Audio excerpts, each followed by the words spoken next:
Hi, my name is Vicki Fairchild. I'm here talking with my sister Selma again. Yeah. And we've just been having too much fun. Right. We apologize if on the other videos we're laughing No, too much. It's good. Good memories.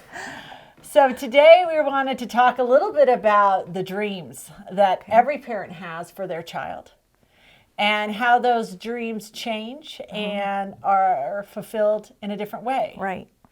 So let's talk about it. Okay. So what are some of the dreams that you had for Joshua and how did you see them fulfilled, but maybe not quite how you pictured it when he was born? It would be most any normal parent dreams, like they're going to have friends. You want them to have good friends. You want them to have good memories, great school experiences, that you want them to graduate, go to college, get married, have a family. Right. So just the normal dreams. And so Yeah. how did you see some of those dreams manifested in ways that you didn't anticipate? Well, and that's part of the journey, which Yes. is fun because he had fabulous friends, and most of his friends came through his siblings. Yes. So Jeremy's friends treated him as one of their own. Jacob's friends treated him and played with him. Jansen's friends played with him. And Jamie, being the only girl, with her friends that were girls and this big boy who was her brother, they just loved him because they loved Joshua. So their friends loved him. So he thought he had 1,000,000 friends, which he did. He just had hundreds of friends. Yeah.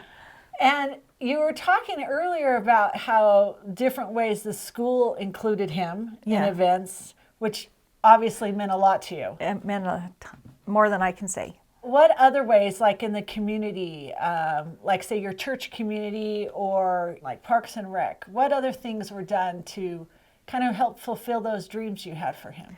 Yeah, because he had just the same hopes that he was important and needed. Yeah. And everybody needs to be needed. Right. So he would go to regular classes at church. Sometimes he had to have special helpers with him, but that's okay. They all did great. We had our rolling chair that we learned about. And he was even going on activities. He couldn't go on every activity, but they did their best. And if he did go on an activity, we just had wonderful men that helped him. Sometimes they laughed about the time they all went miniature golfing. Well, Joshua didn't golf, and you didn't want to give him a golf club because he might throw it. He would throw it, not might. But the teacher made sure that Joshua sat in a golf cart and went along with the boys and just had fun with them. And then Joshua threw his backpack in the river at the golf, so it was fun. They all had a good memory. Did they fish it out? Oh, yeah. They got it out. Joshua wouldn't have left without his backpack. Yeah. Wow. What about at church? How was he allowed to participate? Was he allowed to participate? Yes, he was. He went to class. He went to his classes, and he actually became the greeter at church. Oh, wow. There was 2 doors people entered in, and so he was at one of them, and then I was his helper greeter. And he was supposed to shake hands and hand a program to each person. So we soon realized that people loved coming in Joshua's door, first of all, because he did love saying hi. That was a word he always loved to say, hi, hi, hi, 10 times. You're going to get a lot of highs. And they also knew that they might get a program, but they might not get a program. And it was just kind of a fun little community thing that, go in Joshua's door, you might get 10 programs, you might get none, or they might all get thrown at you. So let's go in his door because he'll for sure say hi. And was he ever allowed to talk in church? I mean, I kind of know the answer, but Yeah. He did give several talks in church. Of course, they were non-traditional talks. So what we did was I made a book, and the first page would have a picture, and then so I would say a sentence, and then he would just say one word. Yes. So there'd be a picture of Daddy, and I'd say, Joshua loves, and he'd go, Dad. And then I'd have a picture of me, Joshua loves, and I'd point to the picture, he'd go, Mom. Or sometimes Selma, because I got called Selma. And then I'd show a picture of Jeremy. Joshua loved Jeremy brother.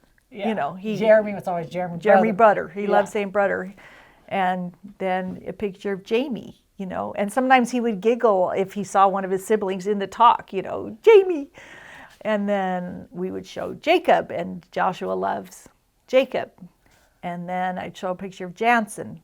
Joshua loves, and he would say Jason or Jacob, you know, whoever it was. And then we would end it with a picture of Jesus, and Joshua loves, or I think Jesus loves Joshua. Both ways work.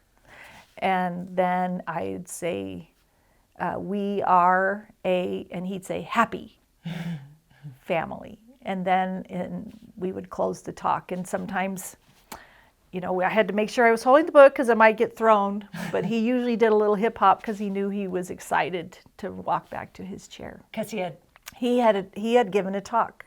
And he felt successful. Yeah. What did that mean to you? Well, it meant a lot because he was able to participate. And I think everybody paid attention to his talk because they knew he might do something fun. In fact, one cute time we had an interpreter in our ward for some of the members that were deaf, and so he saw her sitting right in front of there, and he wouldn't start his talk until she turned around and said hi to him. So as soon as she turned around and said hi, he was ready to go. Awesome. But he had his own agenda of what came first. Yeah, and saying hi to her was before the talk, so we had to do that. So what about in the community as far as like activities for special needs kids? Well, when we were in Salt Lake County, they had an adapted T-ball team, and it was all set up, and so he was a participant of that, and that was very exciting. Right. Because he loved it. He loved, you know, we didn't know if he would run to the base or which base he'd run to, but he was excited. But then we moved to a different county, and there were no programs yet. Oh, wow. So what did you do? Because earlier, when we were in a different one, you talked about how you wanted your kids to participate in things like this. Yeah, but I also knew, I mean, there's a balance between inclusion but holding others back. And that's hard because he could be an adapted, like maybe T-ball with younger kids, but then as he gets taller, so it's kind of a balance to make sure they can still do what they need to do. And so in this county, I just started making phone calls because I could not find a T-ball league. And T-ball was his favorite. He loved to hit the ball, even though it took him sometimes a long time. But I just called all the various cities in our county, and I found Orem City said, we will do it. We'll help you start this league.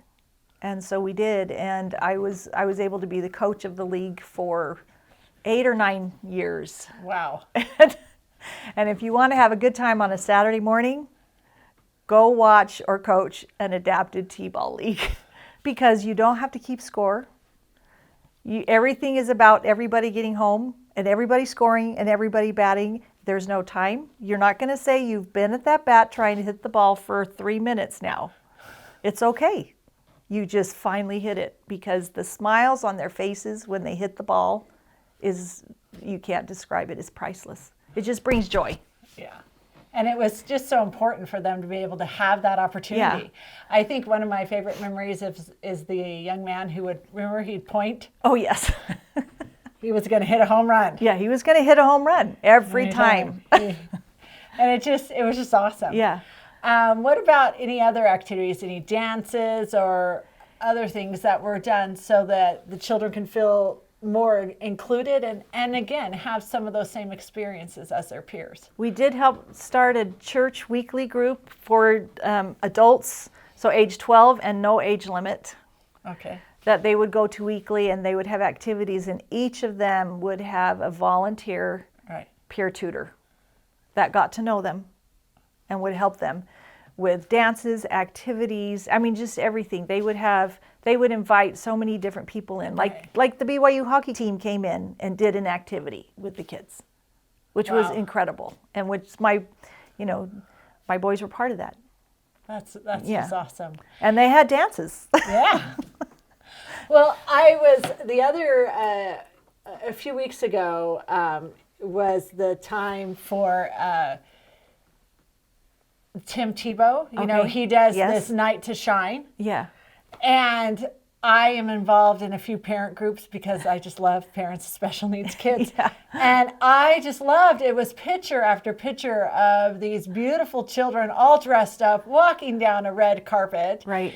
And the thing which was evident from the posts of their parents was how grateful they were that this existed for their children, because they still want their children to participate. And that's the thing. I think we're doing better at it. We are doing amazing. Yeah. As a society, we are continuing to create these opportunities for these children, Right. because, as you said earlier, your dreams are the same. Yeah. You want them to have friends.